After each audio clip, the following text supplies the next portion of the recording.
foreign interference in our elections, and also a spy or someone being charged for espionage in a power or Quebec Hydro, I believe it was called.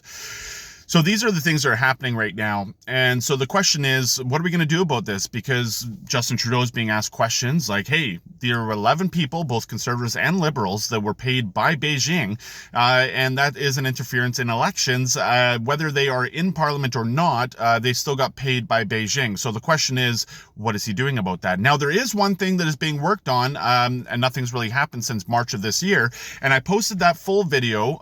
It is a speech of Lou Housakos, who is a senator, and I posted that on my YouTube, so you can go check it out. Damas Promise on YouTube. Now, the question is,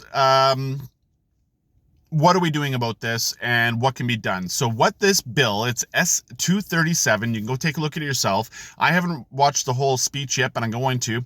Essentially, what that bill says is anyone who is receiving any money from foreign entities, governments, or companies, so either individuals, any foreign money coming into someone's bank account who is in office, they have to declare that, and there will be a registry put in place to be able to monitor it. So that right there is something that we need. Now, the United States did this back in, I think, 2017 or 2018, and Australia did this as well back in, I want to say 2010. I'm sorry, I may not have the dates right on this.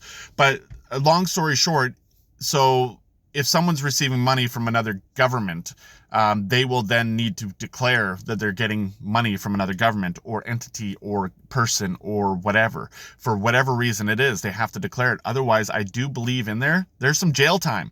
And why is this interesting? Well, this has to do with, in my opinion, Chrystia Freeland, because I think that she is receiving money from being on the board of trustees with the WEF. So I actually put through an ATIP request, which is an Access to Information and Privacy Act request. And I was looking for essentially, is Chrystia Freeland getting money? Because some of the information that I've been able to pull from how to join the WEF is there's a $500,000 buy-in.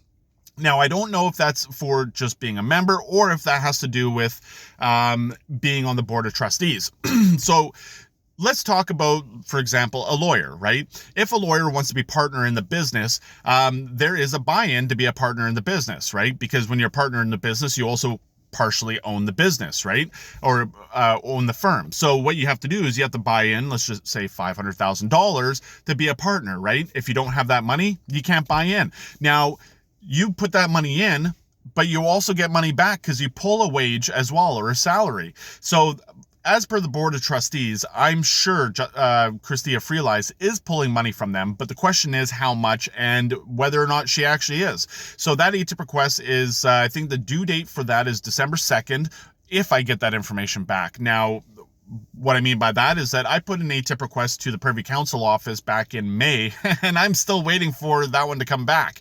And it should have been 30 days, and it still hasn't come back. So I put in a couple more to Privy Council office, and the Privy Council office, from my understanding, for what I'm being told by the investigators, is that it is very, very much backlogged right now, which could have something to do with the Emergencies Act inquiry. But anyways, that's just neither here nor there. So on December 2nd, if I get those requests back from Privy Council office, we will be then going through them on my YouTube channel so we can talk about what I found. So you have yourself a wonderful day, and catch you on YouTube.